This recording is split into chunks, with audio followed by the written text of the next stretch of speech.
want to welcome you to the MOFGA's public policy teach-in. And this is the 40th, sorry, I need to get this adjusted right. The 48th annual Common Ground Country Fair. Amazing, yeah. My name is Heather Spalding, and I am Deputy Director of MOFGA, Maine Organic Farmers and Gardeners Association. And I have been here for quite a long time. I've seen a lot of changes. I started working at MOFGA back when we were at the Windsor Fairgrounds. So it's just so exciting to see all the changes that have happened and all the new people who are getting involved and taking leadership roles. It's just absolutely incredible. We are so excited to have this incredible, inspiring group of organizers and panelists to help us with today's public policy teach-in. They're going to be talking about the social justice and climate justice work that they're doing and how their work, I'll be asking them how they view that their work complements the work of MOFGA's mission, which is to transform our food and farming systems and to, excuse me, could you guys, sorry, there's a little noise out there.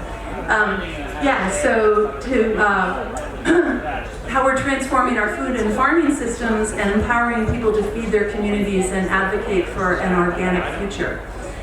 This is MOFGA's 28th public policy teach-in at the fair. Our public policy committee has hosted this event since it started. And many of the committee members have been advising MOFGA and helping us develop our advocacy campaign since even before these teach-ins started.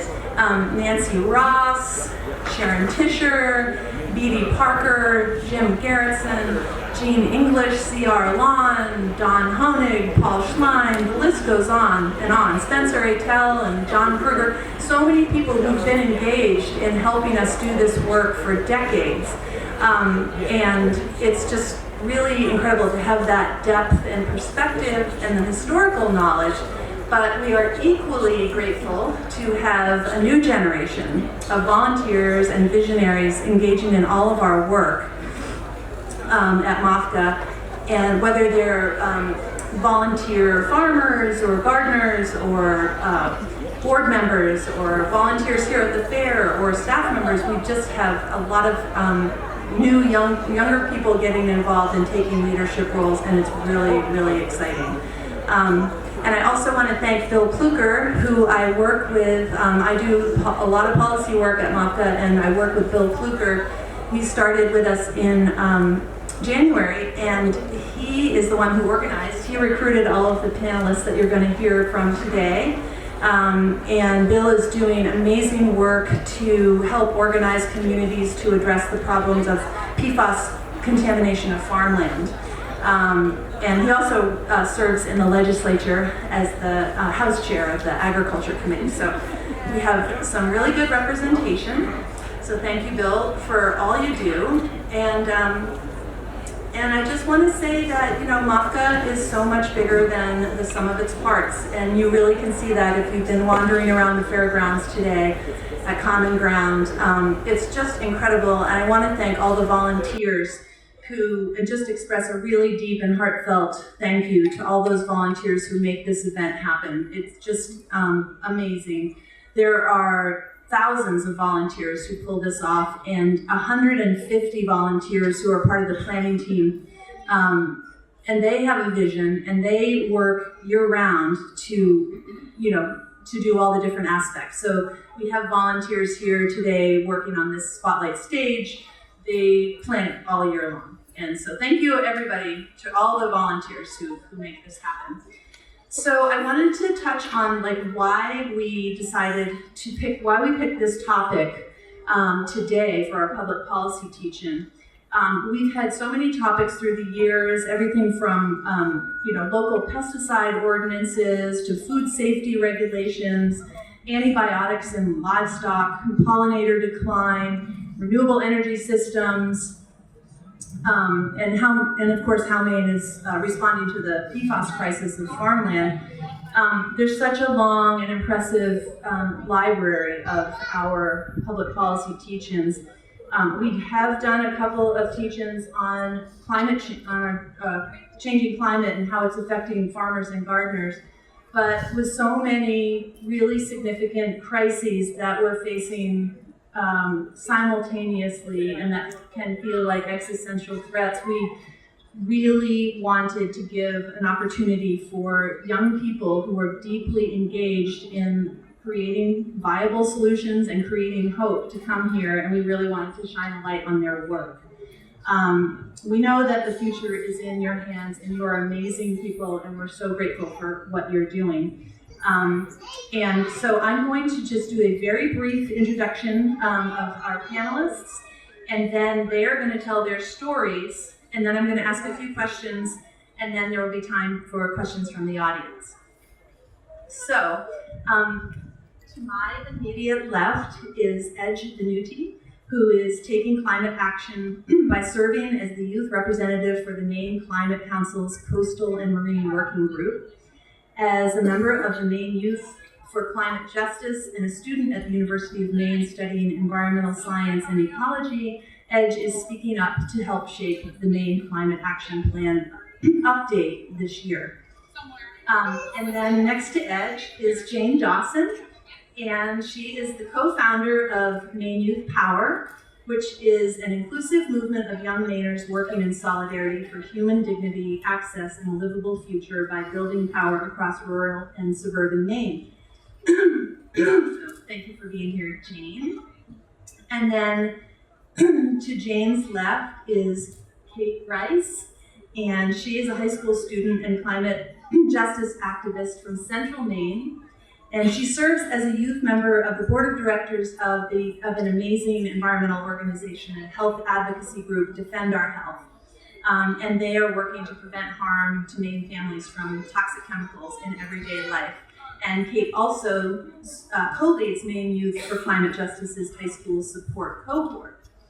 And then next to Kaethe is Natalie Jacobs, and we were very fortunate to have Natalia working with us this summer for the past few months. She was our orchard, garden, and forestry intern. She's majoring in environmental studies with a concentration in ecology at Bates, and she worked as an outdoor educator for the Hitchcock Center for Environment and has done environmental advocacy through Mass Audubon and the Peabody Essex Museum. And then finally, at the other end of the table is Isabelle Rogers.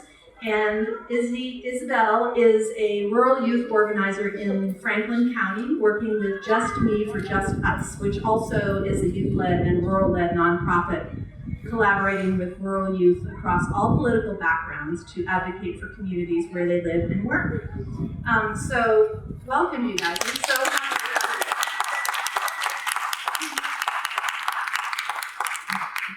So now the panelists will just start and go down the line. They're just going to introduce themselves and tell their stories and describe, what got them into this. So would you like to start, Edge? Hello. My name's Edge, and I go to UMaine. I'm in my second year. I live in Robbinston, which is in the Down East area.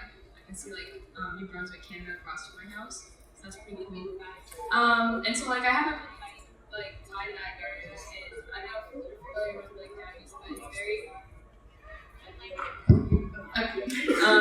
it's very small and rural, and I drove 45 minutes to high school every day. I have no gas station, no grocery store in my town. It's all over the border, so it's a very small community, and there's not a lot of resources there for anything related to climate action or youth organizing. So when I was in high school, the pandemic hit, and I'll be honest, I was just lying on my bed a lot, kind of sad, and I was I'm looking on my phone all the time, and I'm seeing all this stuff going on, and I'm I really need to do something with it. So I found, I think Maine Youth for Climate Justice, I found Just Me for Just Us, I found Sierra Club. I started just emailing them, putting my voice out there, and one thing led to another, and then I was an organizer, and then I was in college all of a sudden, and then the Maine government reached out and the GOPIF, the Governor's Office's Policy Innovation and Future, they reached out and they're like, do you want to be a youth rep? And I was like, sure. So then I did that. And then now I'm doing some renewable energy research with one of my professors at school, and we're helping rural and underserved communities. And so this summer was like my first time working with the research team. And I really got to, that was a really cool experience because I got to go back home to where Robinson and like work in my surrounding communities and kind of help those communities get like renewable energy implemented in their lives. So that was like kind of like, wow, like everything I've done, all the steps have been leading up to that, and I got to see real change happening. So that was really cool. So that's kind of where I'm at now. And you know, I'm figuring out day by day. I feel like there isn't one thing that I kind of do. I'm learning every day as I go. I'm definitely not an expert in anything. So I'm just really grateful to be here talking. Yeah.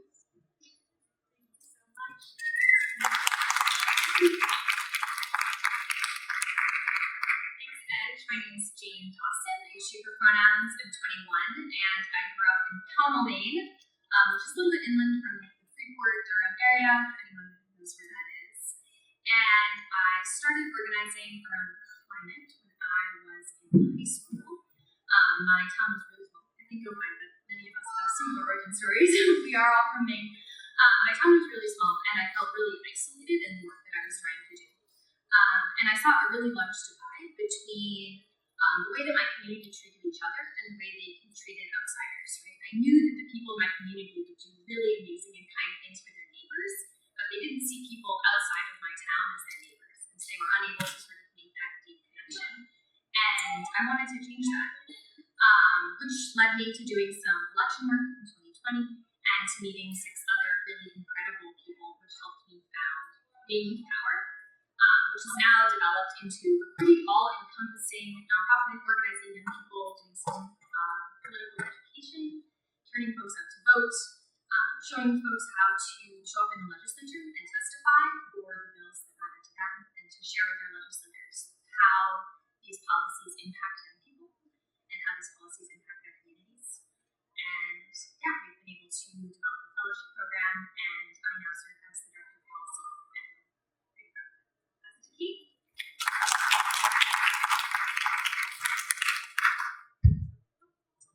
Hi, I'm Kaethe Rice. I'm 16 and she, her pronouns, and I go to school in Waterville, Maine, also a very small town. But I kind of realized that I wanted to be involved in public policy. I grew up seeing my mom, shout out mom right there, going to rallies, watching her speak, and just seeing like powerful, strong woman who wants to change the world really inspired me to do the same thing. And I always grew up spending all the time outdoors, you know, Maine, beautiful state, beautiful place, so many amazing things to do. And in high school, my freshman year, I went on a field trip, camping field trip to the coast of Maine, and we surveyed for eelgrass, and that combination between like being outdoors, loving the outdoors, and science, and the like impact of that plant on the environment all kind of fell into place, and I decided that I wanted to get involved with other young people doing cool things in Maine. So I got hired as the co-lead for the high school cohort for my CJA, and through that found a bunch of other cool organizations like Isabelle Rogers, Maine Power, and also Maine Climate Council. And then I got the chance to attend Spalding this semester. Shout out to this semester. And that just kind of solidified like this is what I want to do in life. I want to combine my love for nature, my love for science with policy, and showing you that they have a voice and that they're powerful.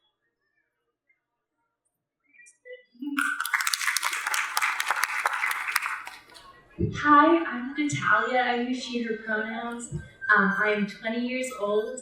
I also come from a very small rural town in western Massachusetts called Shutesbury, but I currently live in Lewiston, Maine.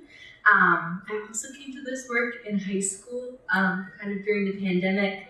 I had always worked and gone to camps that focused on outdoor education, and then during the pandemic just really struggled with mental health around climate change and a lot of anxiety, being at a time where you're like having to look at your future and then another side being like your future's in jeopardy, and that can be really scary. And then I got involved with a really super cool group called Western Mass Youth Climate Summit Planning Organization Committee. We have a very long name, and was able to help organize a summit just for other high school students to talk about these issues. And we also did things in the arts and stuff in our community. And I just found doing that work was super fun and makes it a lot less scary. And then this summer I had the good fortune to be able to work with the incredible people here at MOFGA and get to learn more about ecology and how to connect with communities. Thank you so much for having me here.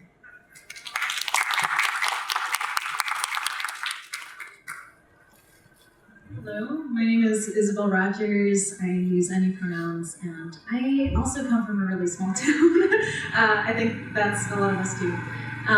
What initially brought me to climate justice, it's something that I never thought I would end up being a part of.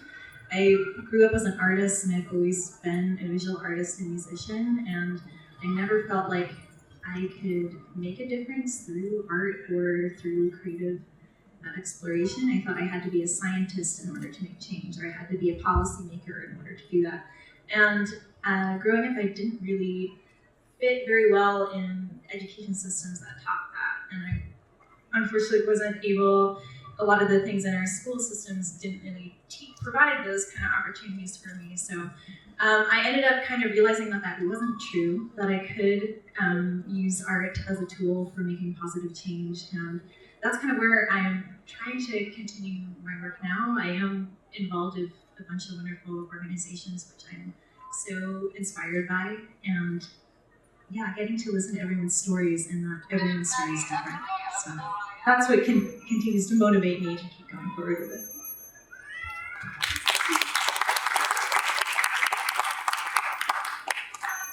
Well, thank you again all for being here, and it's just, we're so blessed to have your time and your experience and your vision.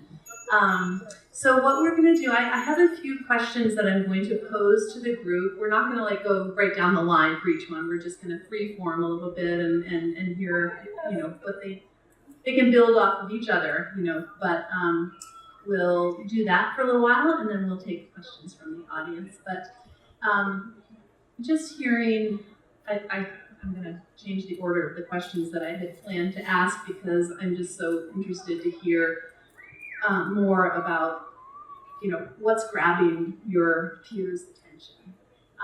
We're in a real time of awakening when it comes to social justice and climate, and recognition that climate is changing because of the choices that we as a species have made. And there are so many urgent needs for organizing around these crises that we're facing.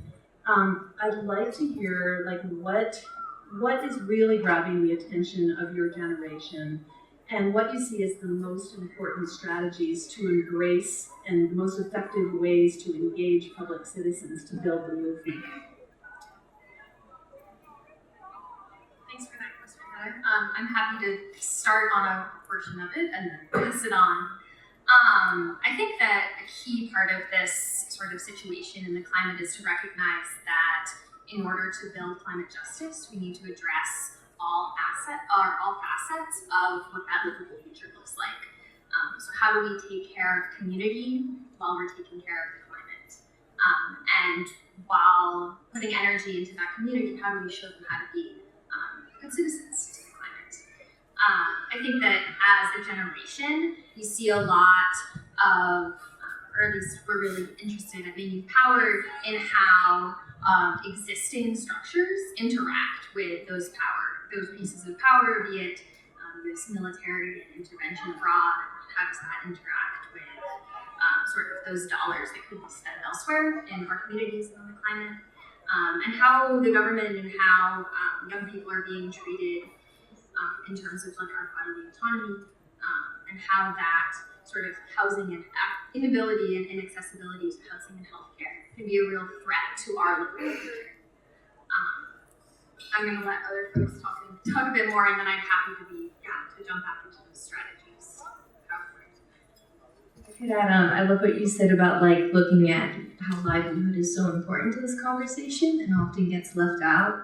I think like adding on what you said, like storytelling and narrative is such a huge aspect of this, and often I think a narrative well, everyone, but definitely as young people that we're exposed to is like, it's impossible. Humans are inherently cause destruction to the environment, which is a false narrative and also is rooted in like colonialism and the erasure of histories and people and culture that live sustainably or with positive impacts on the environment. So something for me personally that brings me a lot of hope is like learning about different ways of livelihoods that have positive impacts and that are actually how humans have been part of the landscape and environment, and reclaiming those narratives, listening to those. And I think also what you said, just making sure that people's livelihoods are not excluded or discounted from these conversations. I think definitely in the corporate sustainability realm, often situations can be framed as like, this can either be quote unquote green and a bunch of people lose their jobs. So I think making sure people aren't falling through the cracks and that people's stories aren't being lost is really important. I can speak to kind of like what I saw this summer is I've spent a lot of time with the Passamaquoddy tribe at Pleasant Point, and we talked a lot about talking with individuals. They just like talk about how they really want to get like solar for their tribes. They really want like their homes to be more weatherized and protected against storms that are coming in, but they just can't focus on that because they don't have like the financial means to like provide themselves like heating. But in whatever form that is, like if they have to burn oil or wood, they don't even have like the financial means to do that. They don't have financial means to get food. So I think addressing those problems first and making sure that the communities that they want to be engaged oftentimes, but they simply can't because they have to put like their means of survival first. So helping other people get to that point so that we can all kind of like move towards the things that need to be done to kind of make it better for everybody as well. And I think kind of like what Edge touched on, something so special about our generation is that we overwhelmingly want to get involved and want to make change. We're critical of the government because we think we deserve like a better, more livable future. And I think why people don't get involved or feel like they can't is because they don't have access to like those concrete opportunities to like feel like they're carrying out an action, making like concrete difference. So I think the way to engage more youth, more people, is to make those opportunities as accessible as possible. I also really, I love the aspect of storytelling as well. I think a huge part of that is, at least I notice there's a lot of division in our current systems and within our current ways of thinking. And I even noticed that, at least in my community too, like even close to home, I see division between generational as well, like between younger people in my community versus older people. I think, though, there is definitely room for compassion. And a lot of the times I think that that's definitely a way to move forward or make positive change, is to uplift people's stories and be compassionate to maybe stories that are very different or that we disagree with. I think that in a way, at least through the conversations I try to have, I feel like that's a lot of times a common ground. Thank you so much. We definitely need to make sure that we're addressing the needs of survival, as you said, before we're going to be able to really address the bigger problems. And there's such a disparity that we really need to address in our economy, and we see it so much in rural Maine. So you're all living it and seeing it every day. Yesterday, the keynote address at the fair was given by Annie Watson, who's a MOFGA board member and a dairy farmer in Whitefield from Sheepshead Valley Farm. And she was touching on this theme too, of just like how critical dairy farms, organic dairy farms, are to addressing, healthy soil, creating healthy soil. and embracing climate smart farming practices, and we're losing them so quickly, and they don't, they just can't afford to keep going. And so that's another, like an example of like, these are climate allies that we have to support. We have to do what's right to ensure that they have the resources and the need to survive. On that note, I wanted to maybe shift a little bit. I mentioned in the introduction what MOFGA's, we've adopted a new mission statement, or we've changed the wording slightly of our mission, and we're really working toward transforming our food system by supporting farmers, empowering people to feed their communities, and advocating for organic agriculture. And I would love to know, when you are talking about the work that you do, and especially when you're in rural communities, how do you see your climate and social justice work aligning or relating to MOFGA's mission?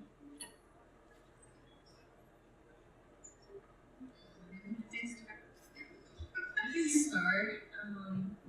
I think I've noticed, especially in the schools, like back down east, the food at the schools is like not very healthy at all. And I think that's a kind of overarching problem. Maybe food in schools across the state, maybe across the country, just isn't healthy enough. Simply because people, and then carries on to like what people buy at the grocery store, they can't afford to buy the healthy, like organic food that I know all of us probably really enjoy. And we want to support those farmers, and it makes sense that farmers have like expensive prices because they put a lot of work, time, and effort into making it healthy and organic. And for them to keep doing that, they need like funding. It's just like a whole cycle of problems. So going back to like kind of the climate justice work, like it's all very interconnected. People need access to healthy food. They need access to renewable energy. They need access, and I think that's just kind of breaking down those barriers, like kind of wherever we can, like helping educate people on why the change needs to happen. One of the sort of like phrases that I really appreciate about this mission statement is the emphasis on supporting farmers and empowering people. So showing up and putting the lived experience of the community first. So using those collaborative leadership structures to sort of center the issues of the singular community and bringing those to a statewide audience and to the legislature. I think that that's something that I definitely see in my work, and something that's definitely emblematic of how folks show up to organize their communities in Maine, is using collaborative leadership structures and relying on mutual aid and community to build a larger platform around some issues that community is facing. As I mentioned before, I attended Mako semester at Chonky, and one of the big takeaways from the experience was like the connection I gained to my food system.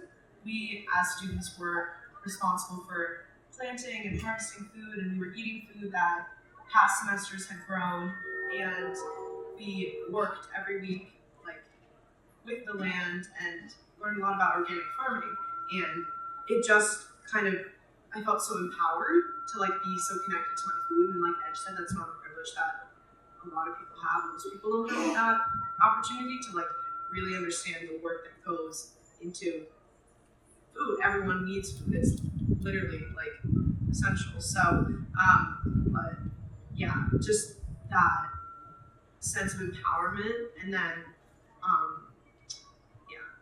go like tying into the work. Something important to me is recognizing like why we do the work, and at the root of it, it's because we are part of this bigger system.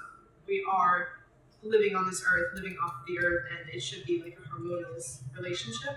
And so having that opportunity showed me that. And also at the center of this message is like equity and the fight for equity. That's so important.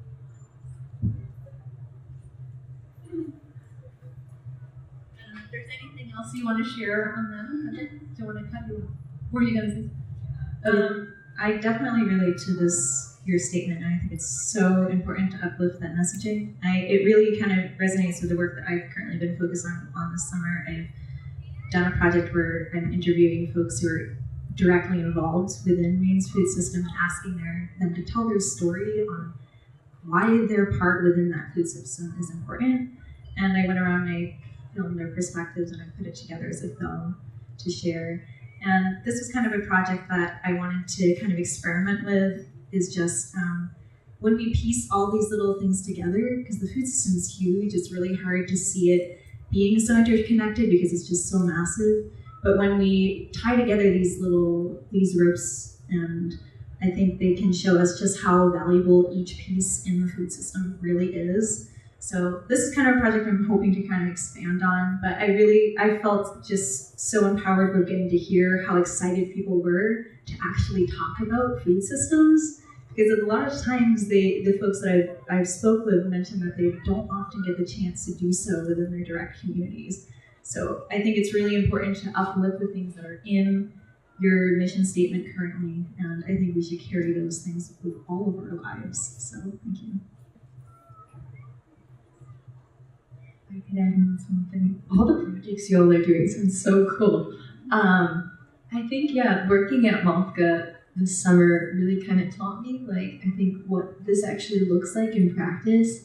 I think it's one thing for me personally, talking about it in the classroom, but to actually see, what does creating space to have a conversation and hear people's stories really looks like. And I think it made me realize that, like you were saying, these issues and especially with food systems can seem so big, but kind of in the one-to-one conversations, for me, that's kind of where the love of the work lies, and making real connections. I find it very hopeful work.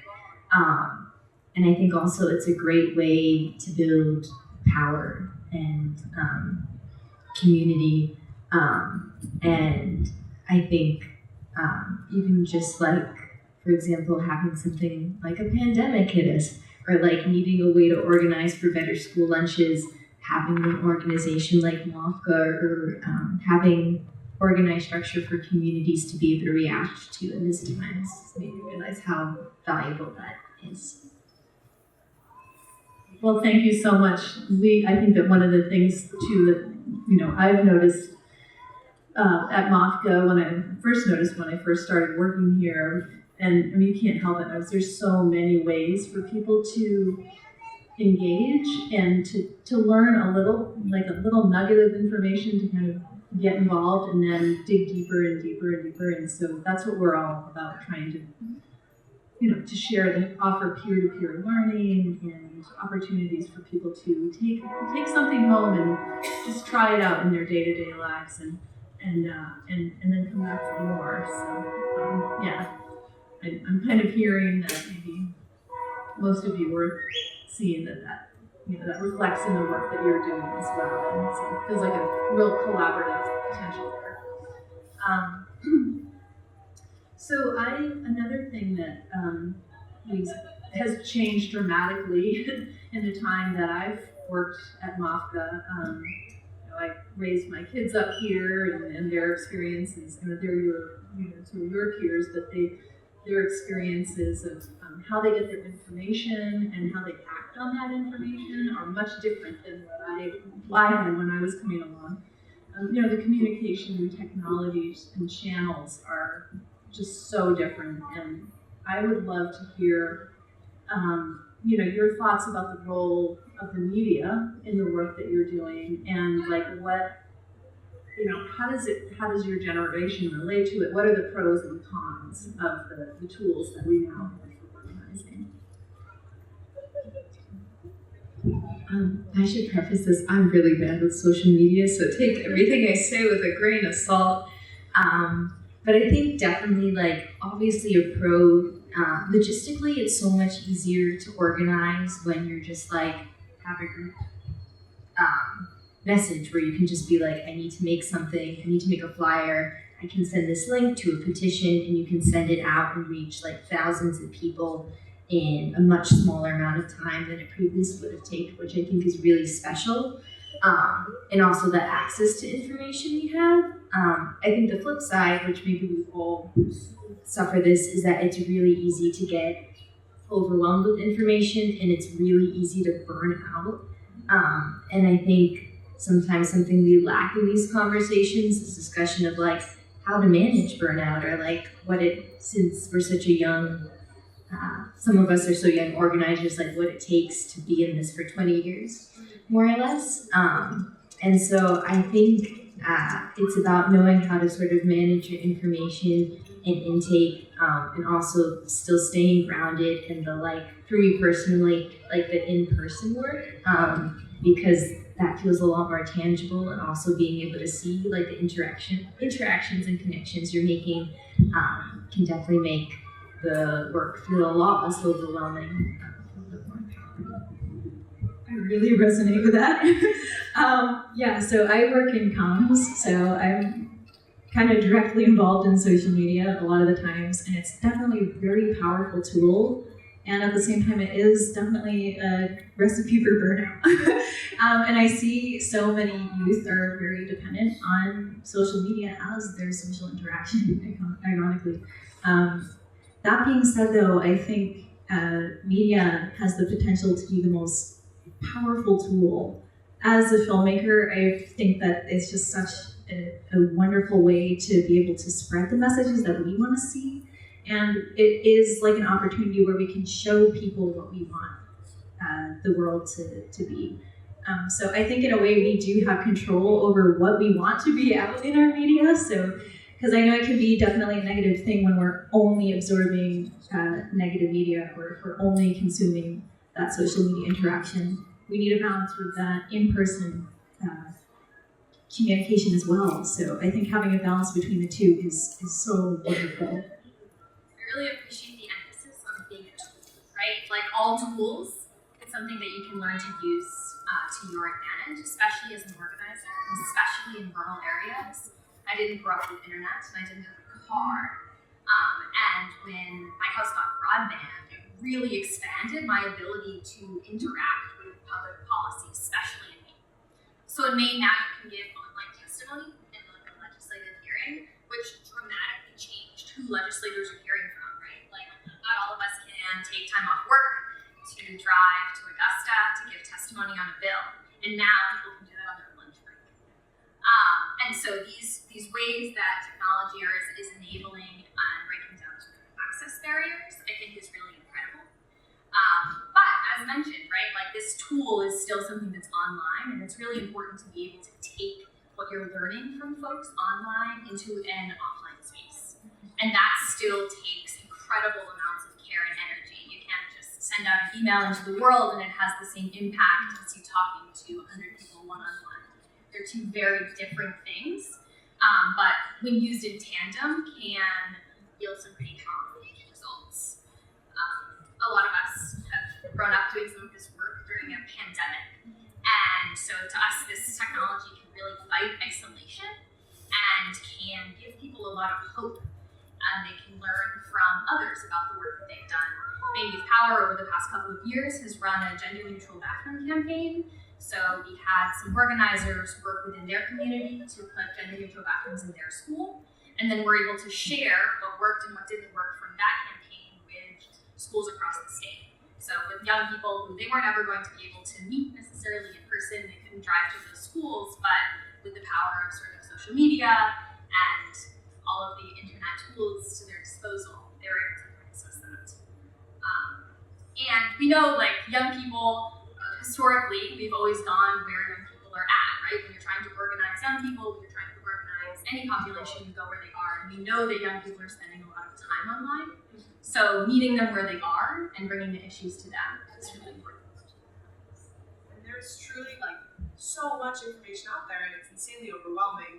And especially when I first started out, I didn't even know how to navigate or how to even get involved in the first place. I didn't know how to submit testimony, and so what helped me was to tap into the network that being involved in an organization creates. So MOFGA is a coalition. A bunch of other organizations are involved and communicate with people in MOFGA. So that was really powerful, and also just trying to maintain like those face-to-face interactions, like can counteract some of the effects of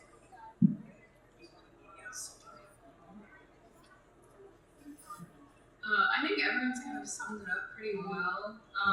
Especially for me, because I actually don't really use social media like personally. I do like log on to like if I have to like send something for work every now and then, but I've kind of found a lot of value in like especially now that pandemic, so we're like getting more face to face. Can you move the mic closer so we can hear you? Sorry. And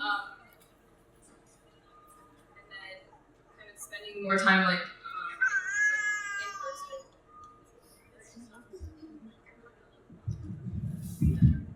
And I've kind of tried to focus my life right now, kind of spending time like in person and doing as much as I can, like being grounded, because I found that the internet kind of like does kind of take me away. Almost kind of what they've all spoken to about like that double-edged sword, the other side of the coin. But I do agree that it is a very powerful tool when it's used correctly. Yeah, the only other thing I wanted to highlight was the use of sort of the internet and online platforms as a way to collaborate and build mutual aid programs and projects, both in Maine but across the nation, right? So pooling community money and resources in a way that transcends sort of maybe your community, and generating grassroots movements in spaces that wouldn't necessarily get that spotlight otherwise. Really appreciate that. Thank you. That's such great narrative, and I would love to give you space to give more examples of the kind of projects and specific organizing, like the gender neutral bathroom initiative that you took, Jane. Are there other examples of like something that you really like saw through from start to finish in your communities or your schools or whatever that you'd like to share before we move on from the social media? Maine Youth Climate Justice has a high school cohort, which I co-lead, and something really cool that we do is, first of all, it's a very unique space. We're one of the only like solely youth high school, I should say, solely high school led, like operated parts of a unique space. But we started a plastic-free lunch day campaign. A bunch of high school like eco clubs got involved and organized within their schools. We met them where they were at, and we all kind of, in our own unique environments, carried out the same project. And that was really cool because we were all at such different places, and it's hard to like do something statewide just within high school.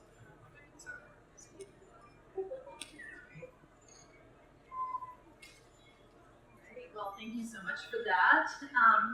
I guess the next question that I have is, how do you think that we at MOFGA could do more to tap into the work that you're doing? What would you like from us?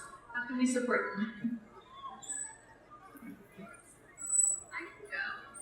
Maybe not addressed directly to MOFGA, but more to sort of like the general beautiful community that we have here, there, and was part of MOFGA's membership. I think that like what's key to tapping into at least the work that I do in Maine Youth Power is to bring this information to young people near you, right? We've talked about social media, it's a great tool, but ultimately you guys are all, if you're not a young person already, you guys are the people that can bring the work that we do to folks that are in your life, your family, your friends, your neighbors. And while we are going to table the social and political action terms, so you can come see us, but it's your sort of like talking to them and bringing what you've learned here to them is a great way, I would say, for folks at MOFGA to tap in. And I'm sure that I will see both Bill and Heather in the legislative session this year, so I'm excited to do that. I think from an organizing perspective, from some of the groups I'm involved in, just learning from MOFGA, like the realities of running a nonprofit, and like how to be effectively and for a long period of time involved in the legislature and also involved in agricultural communities, and being involved in so many sectors. I think as many people have touched on, this work is so multidimensional and interdisciplinary. And to sort of have all that under one tent and to figure out how to manage that sustainably and logistically is really valuable information. And then I also think just connecting and with the communities we represent and the communities MOFGA represents, and kind of just having a knowledge share. I think that's so valuable, and I so appreciate MOFGA as such a big presence to share resources and collaborate and connect people.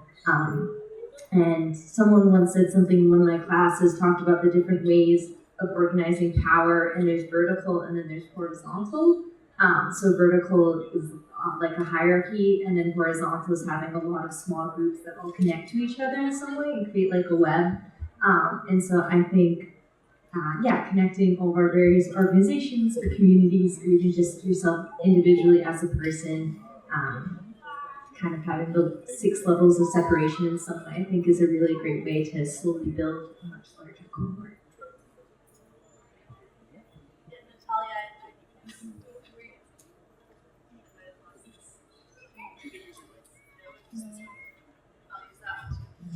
Mics are dying. This one's out too. Oh, maybe is it back now? Yeah. I was just thinking about, I really appreciated what you were talking about, the different models of organizing, vertical and horizontal. And well, we used to have a diagram on the wall in our office that was sort of showed the history of MOFGA and like sort of being at the center of this web historically, like maybe going back to the early 70s. And then if you look throughout the state of Maine, like there's just all these like other webs and all these other rings that have veins going out and or strings going out in all different directions. I think that's the example of the horizontal organizing we were talking about. It's so cool. We when we had our 40th anniversary, we did like a tour of the counties of Maine, and we went to like, we had a potluck supper and a little celebration of MOFGA being 40 years old in each of the counties. And it was really, really fun, and it was so informative and so interesting to see culturally what was happening and how it had evolved over the years, and how people were still really engaged in all the really cool things that had happened. So that was really fun to see, and we just have to keep it going. And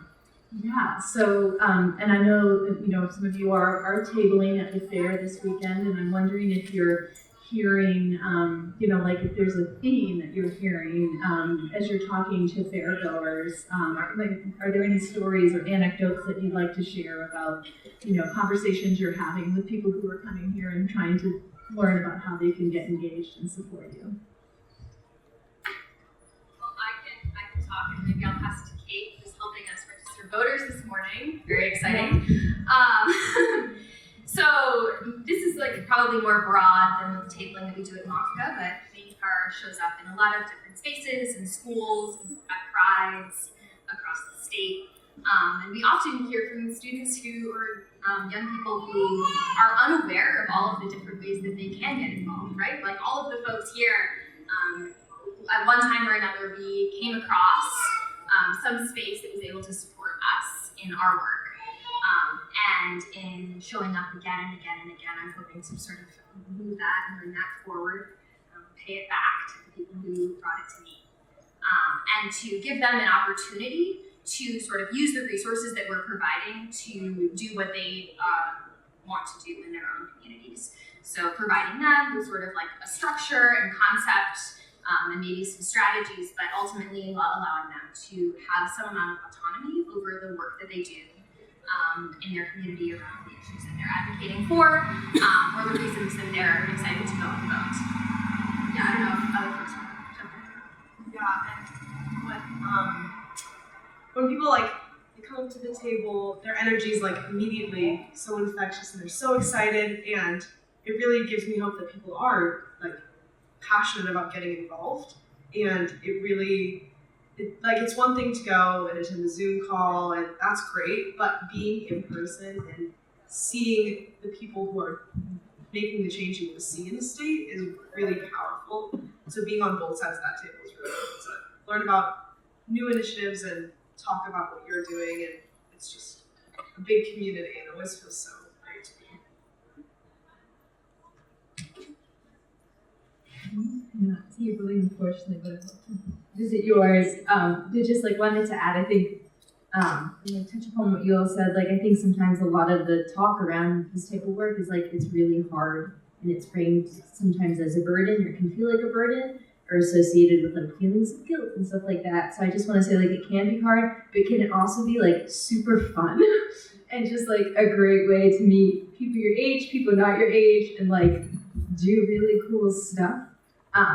So yeah, I just also want to highlight like it's really awesome work and it's really great to be able to like in our communities this way, and also just selfishly if you want to get involved, it can be a really good time. So get involved.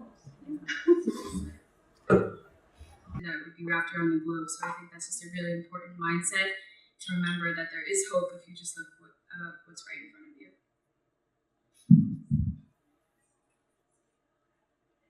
That's really very much appreciated. I would love to hear questions from the audience if anyone would like. I see 2 hands going up right away. If you want to ask a question, and I'll repeat it. I'm not sure. I don't have a mic to give you down there, but if you share. Well, you know, there's a microphone down here. Oh, there is. Okay, yeah. Yeah. Yeah. Step right up to the mic. Thanks, Sharon. So I'm a real recent grandmother, and I've got a lot of concerns about social media and the future of my grandchild. And so I would like to ask you a hypothetical question. Imagine you're sitting on the Board of Education of your high school, wherever you went to high school. And there are two proposals up before the board. One is to totally ban the use of phones in the classroom.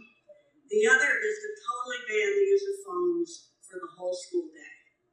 How would you vote on each of those? At Schwab, we did not phone. So for 4 months, I was without social media, without a phone, and it was genuinely like the best thing for me. It made me appreciate social media as a tool so much more. And recently, my high school banned phones throughout the day. And to me, it really does make a difference and improves our interaction. And that's an important part of organizing, is being able to talk to people, being able to have like social literacy and interact. So I think I see it as a good thing, but my teachers do, again, like occasionally say, let's take out our phones and let's look at this news article, or let's sign this petition, or look at this QR code, or things like that. So as a tool, but I think in school, that's just... What school was that? Which high school? Oh, Waterville High School? I think a lot of schools are going that direction.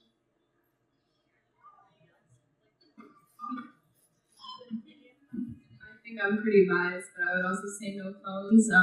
Just in my personal life, I don't use social media, and I think that's made a big impact in how I interact with the world and how I carry myself day to day, and I just feel more grounded, and I feel like my mind is clear. And I think that it's true that maybe some people would have a negative reaction to that, because I also understand the feeling of not wanting to be controlled and not being like, someone's like, you can't use your phone, it's mine, I want to use it. But I think just helping them understand that there's more to life than what's right on your screen all day. Anybody else have any thoughts on that one? I'm not in high school, so I'm not sure I can speak to necessarily how I would react to phones in schools. But I often sort of see at its best case scenario, right? Technology is a tool that we can use to learn new things and to connect with others. But when it becomes something beyond just another tool at your disposal, I think that's when, we can talk more about sort of what sort of guidelines and practices can we put together, both in schools, but more broadly as a society and as a community, to rely on sort of the things that are now a part of our life in a way that doesn't totally erode what we're already sort of working on face-to-face. I'm just going to add on to it too. I went to a tech school, so I was surrounded by technology. And I was surprised at just how on social media everyone was. I do think However, the internet has such power to do creative things with it. Like, for instance, we were able to teach workshops to kids on how to use their phones in ways that can be, impactful for the community, like filmmaking or doing creative things through some technology stuff that makes it more accessible to them, so they don't need to buy like a $300 camera. So there are some valuable tools to it as well. I don't know. I hope to bring up other forms of media as well. I was kind of in a similar situation. My town didn't get high speed till right before the pandemic. So kind of suddenly did not grow up with social media, and now suddenly it is accessible. And yeah, I think also I don't know about you all, but I feel like post-pandemic, at least for our generation, we spent like a year and a half or 2 years online for school. I think our relationship to technology has maybe shifted a bit. So I think, yeah, it's, in my experience, like when I'm first getting it, it can feel like something that's like, oh, this is so cool, I can use it as much as I want. But I definitely think keeping in mind that like it is a tool / it is a practice, and there are boundaries that come with that is important. And I think in all different spaces, since this is so new, we're all kind of trying to navigate like what are those boundaries, and that might shift with time and the environment.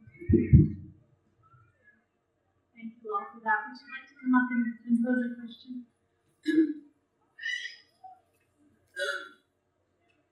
Nancy Chandler from Topsom. I've been working on the climate action plan in my town for quite a while. I wanted to talk to Kaethe. I would love to connect with young people in Youth for Climate Justice, and I think there are 2 other groups that are working on climate in the state, and share your enthusiasm and energy, because I'm getting depressed and I'm trying to get the people in Topsom out of their 1 person per car and get them interested in a weekly, hourly bus service, which is what we need to cut down on major climate gases that are coming out of our area, the commuters. So what is you're involved with that group? Tell me what they're doing and how some of us older folks who've been studying this for 50 years can connect information with you.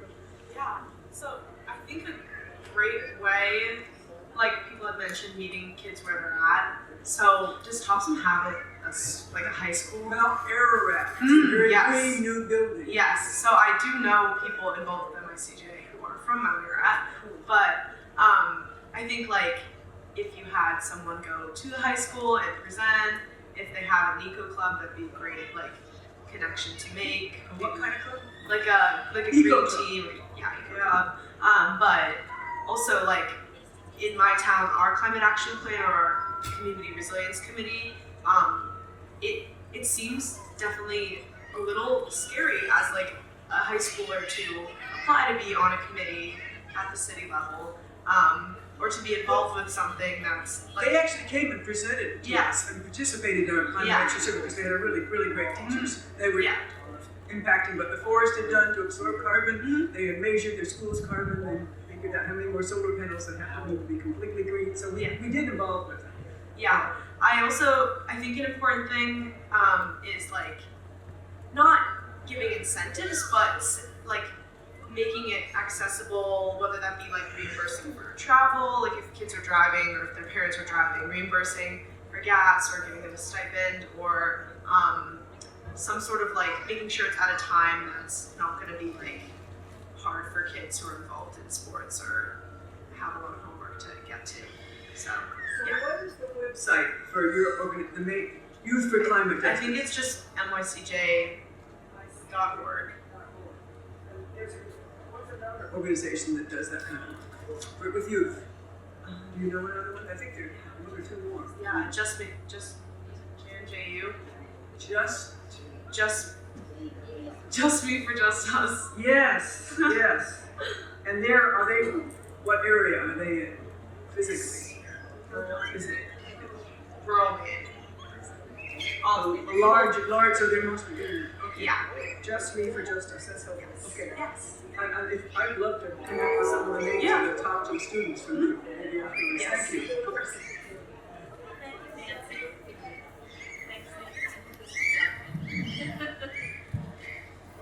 Yeah, people step right up and pose your questions, but Craig, if you want to go, and then,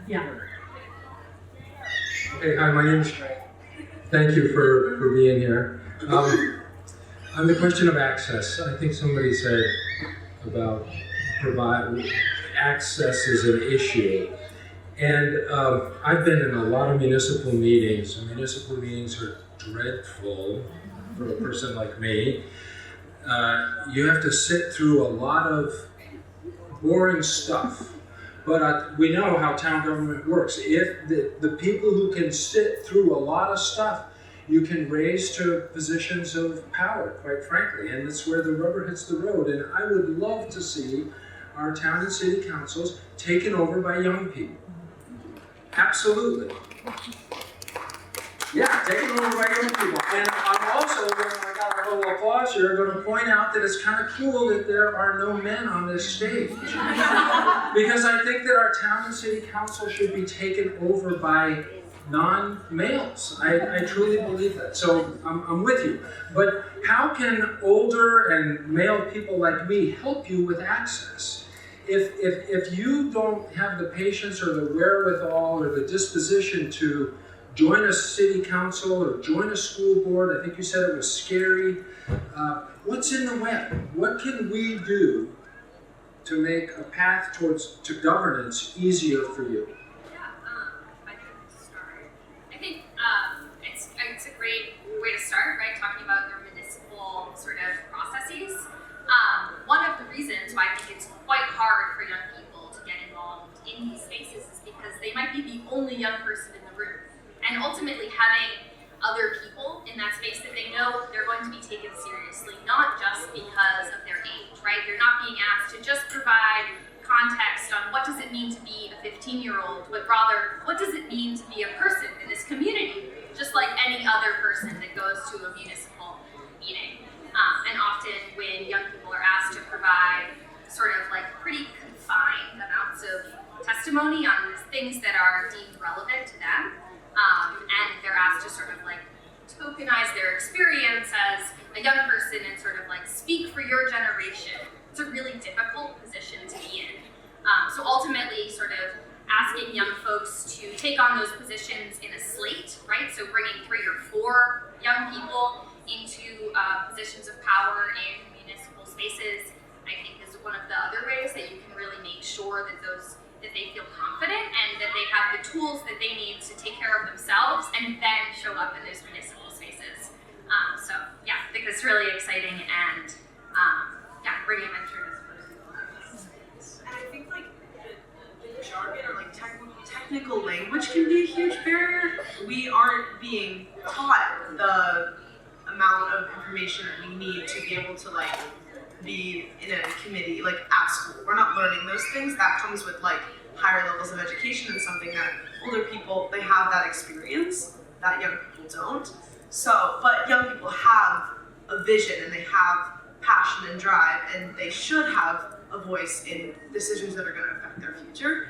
So yeah, just like on the Climate Council, something that I really struggled with was not knowing all the acronyms. And I couldn't contribute to the conversation because I did not know what we were talking about.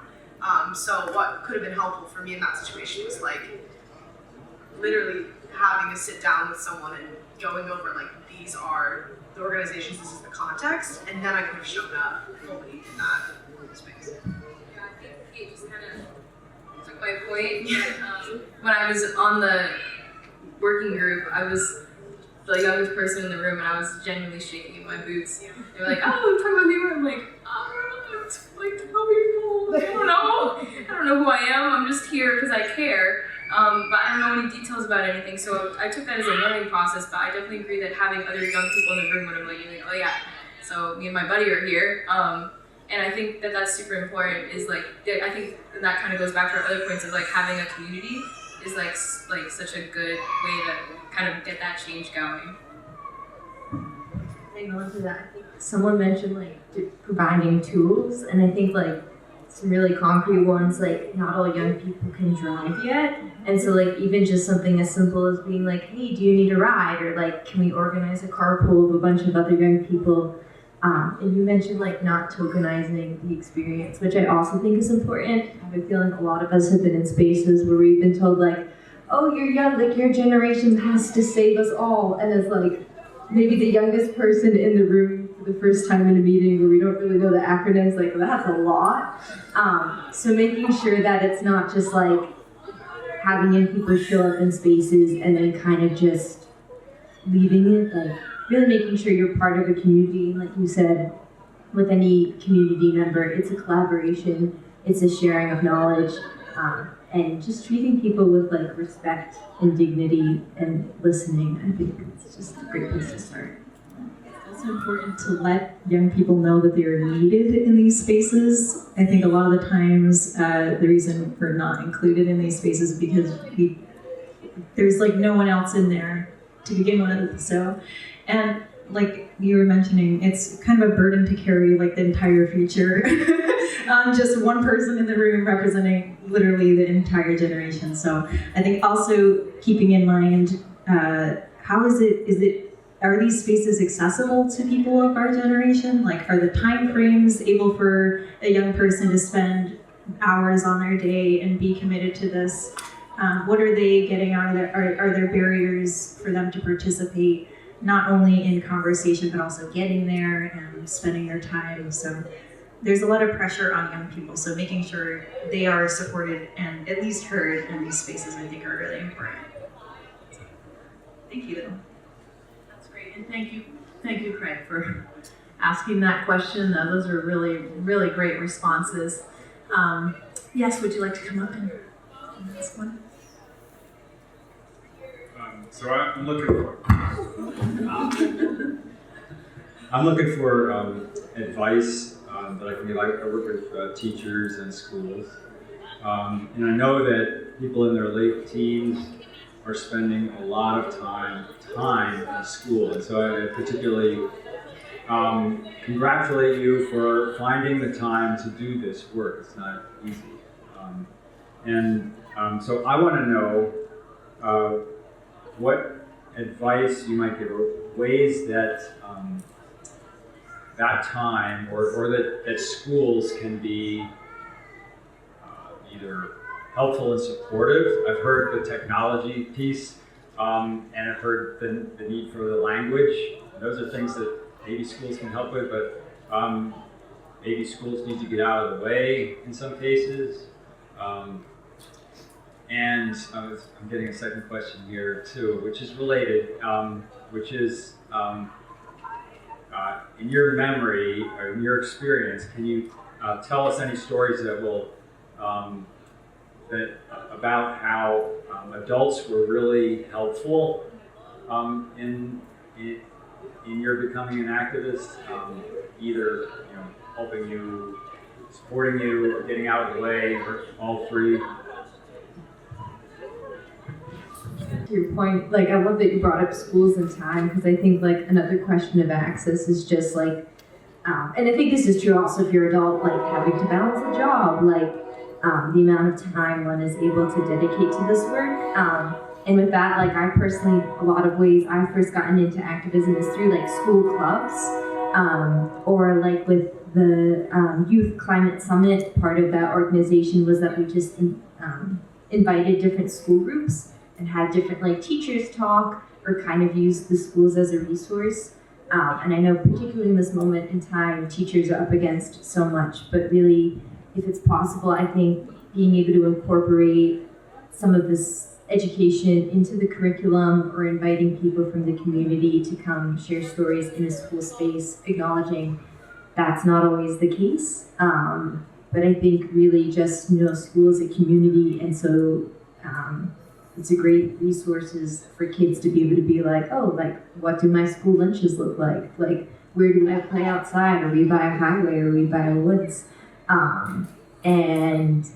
Like, place to get information. And I also think a real pro sometimes is when you have activism surrounded by a club. It really creates a sense of camaraderie, and is also just logistically easy to plug into a day.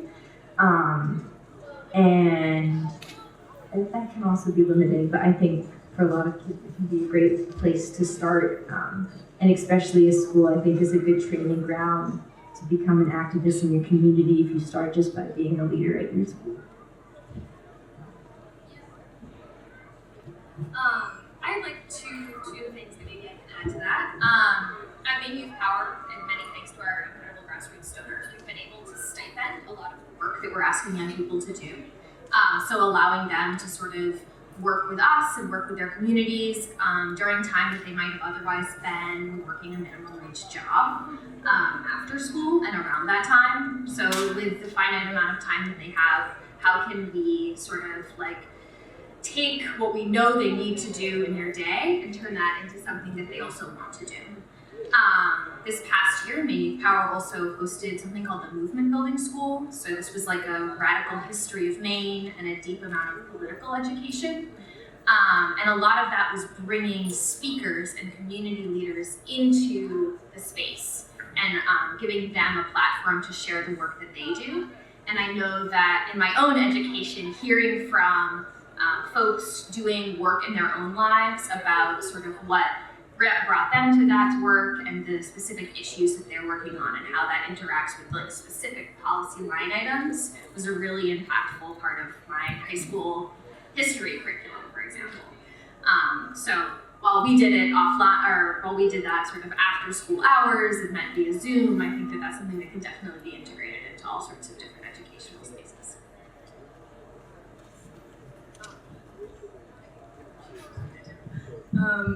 I think that one of the best things that, like, as an adult, you can encourage young people to do is ask questions, and don't just let kids like keep their heads down and stand in line and like follow the rules, but question those rules and like question the boxes that people draw around them, and question the systems that they're put in, and encourage them to think for themselves and expand on ideas that they might like create on their own, and don't just like follow the conformity of whatever your school system or like the systems that they find themselves in. To speak to your second question, I have some really inspiring teachers that have really impacted my life and my ability to, advocate for myself. One teacher, my history teacher, she brings current events to every class, and she is really, like, her thing is encouraging us to ask questions and to like pursue answers and knowledge, and that is something that I feel like teachers could do more of, is not stray from their curriculum, but integrate like real world applications. And this is like, you're learning this because it affects the world in this way. So, and also just space for teachers to like come in and talk about like what they're doing in their outside lives, because we see them and we interact with them in the school setting. But I have a teacher who uses music and has a quartet and writes and produces film about climate justice, and that's something I never knew about him until I went to see one of his shows. So giving space for teachers to like give their wisdom outside of a curriculum. It's also really inspiring. First of all, I really thank you for asking that question because I think, once again, I noticed there does tend to be a lot of division between generations, and I think that that's something we need to bridge. And personally, how I started getting into activism, which is something I never thought I would be able to get into, like I mentioned before, was having an adult person say, hey, you're needed, and I want you to come help fight for something that we're fighting that's literally affecting our town. We were having the CMP corridor that was literally cutting through where a lot of people were living at the time, and me and a bunch of people in my community were protesting about that. And like getting to see like young people show up to something like that, I think can show them, hey, we're all community members and we're all valued and we're not so different after all. So I think be the inspiration for young people. So if you want to see young people doing things for future, there's so much that we want to learn from you. So I'm very open, and I know there is a lot of other young people who are extremely open and want to learn from people who have lived experiences. So welcome us in. Amazing. Thank you so much. Anybody else want to say a few words on that? This last May, I did a class on Wabanaki history, and we got to meet some amazing Wabanaki educators, one specifically Bridget Neptune, who's working, and other people.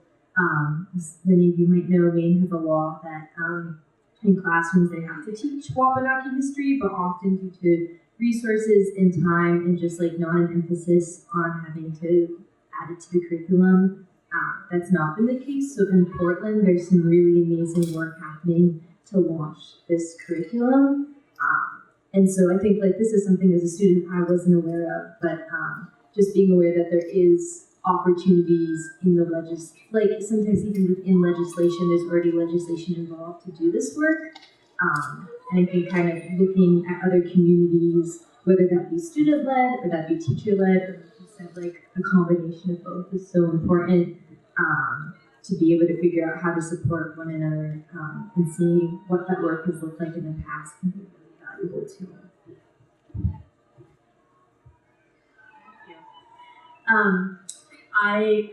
I'm wondering, I don't mean to put you on the spot now, but I'm wondering, just thinking about like all these incredible stories, all the organizing, the great work that this team here has been doing for years now, and they're very often mentioning the legislature.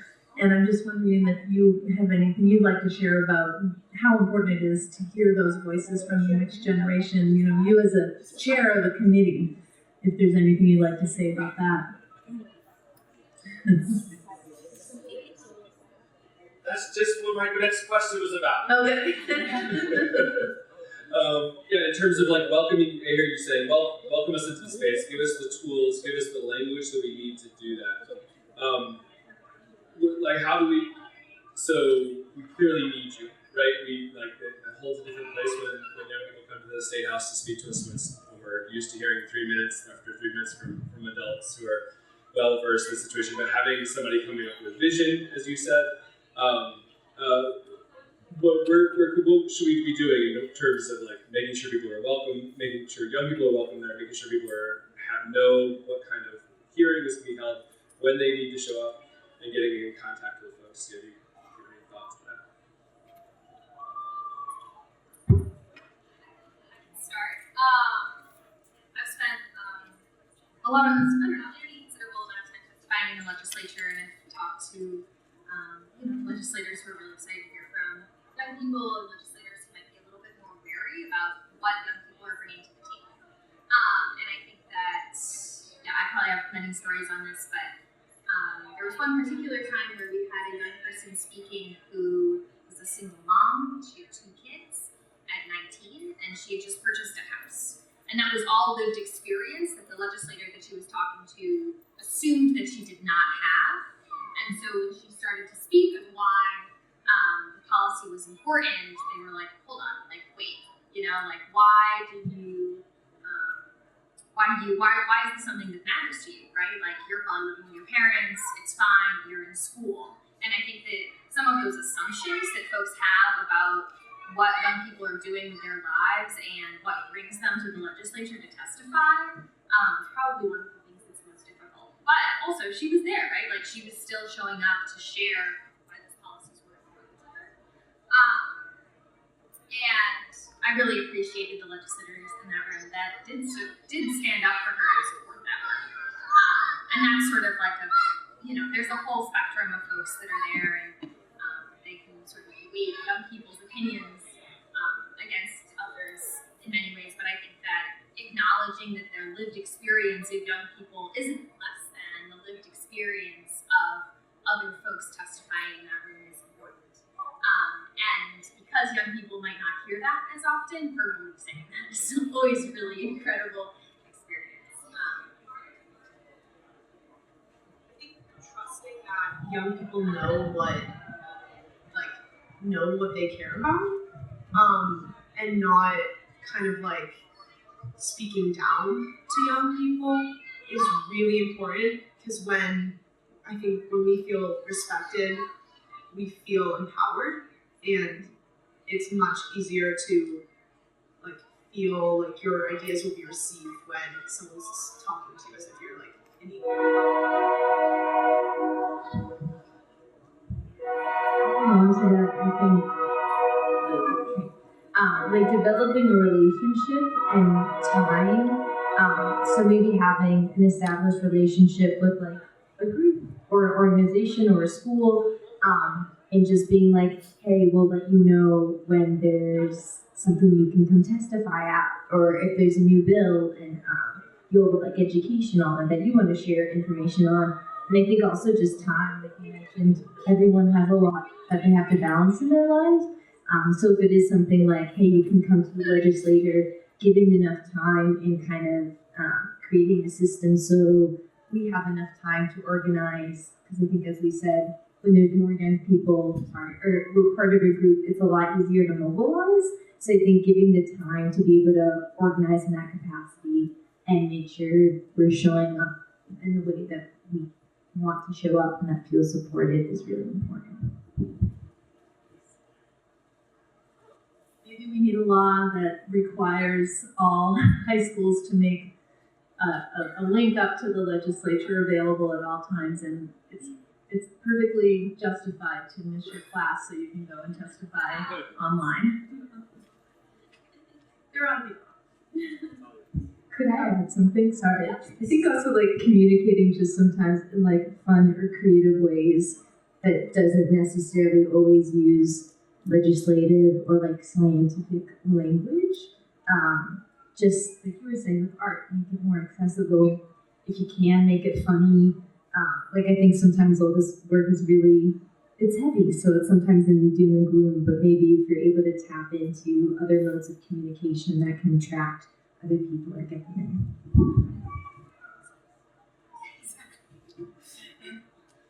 Great. Well, is there anyone else who'd like to ask a question? We're getting close to our wrap-up time, but yes, come right up.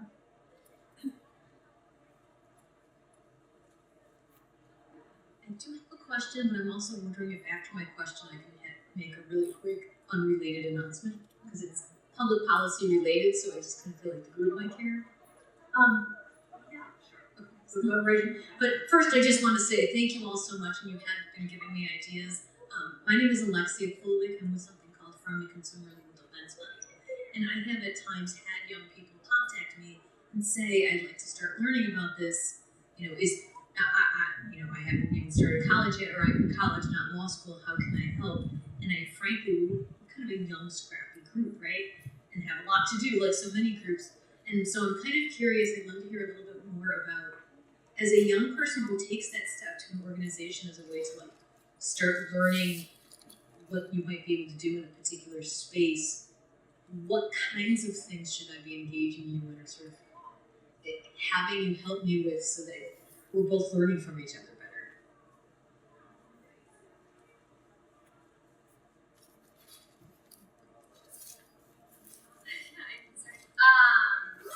I think it's really incredible that they're reaching out to you, and obviously I'm representing an organization that's sort of our whole foundation is on bringing young people into that conversation and definitely investing a considerable amount of time showing folks how to do things. So ultimately, when you are, yes, exactly. I think that there's some amount of in order to make sure that the time that you're investing in something and making sure that the young person working on it is also sort of receiving something in exchange, you have to spend more time explaining why you do things and how they work, and what that means, and asking them what they think. And asking them to take on some portion of that project and bring it back to you, rather than sort of offering up someone on it this is how you can help me, but also how can I help you?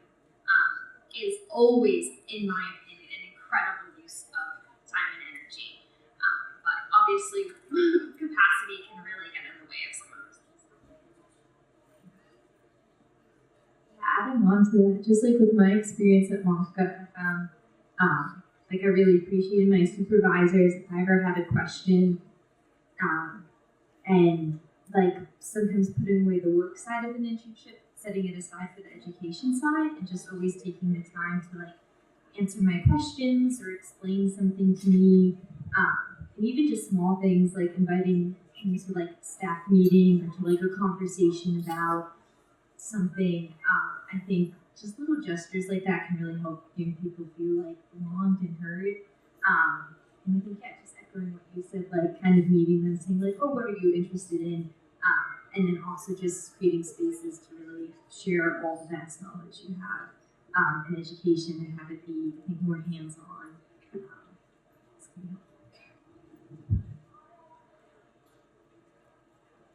Anybody else want to give us some words of wisdom before we wrap up on what we can do collaboratively? I can touch something on. Just because I don't think this has been covered yet, I don't know if it kind of falls into the line of your question or not, but I really think it's important to make sure young people are aware that they can directly be a part of the solution.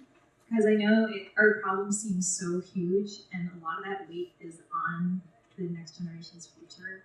So it's very easy, myself included, to shut down with the overwhelm, honestly. So I think a lot of the times we need to remember that we are not alone, and that in order to create positive solutions, we need absolutely everyone. So even if, I never thought that I could be involved in making any positive change, but I think slowly realizing that that's not true and realizing that all of us are faulty and all of us have a long way to go with learning about things. We don't need to know it all because we have each other and we're able to learn from each other. So carry that with you, and I really think, you can absolutely start even if you have no idea where to begin. So, because I did. So if I can do it, anyone can. So please.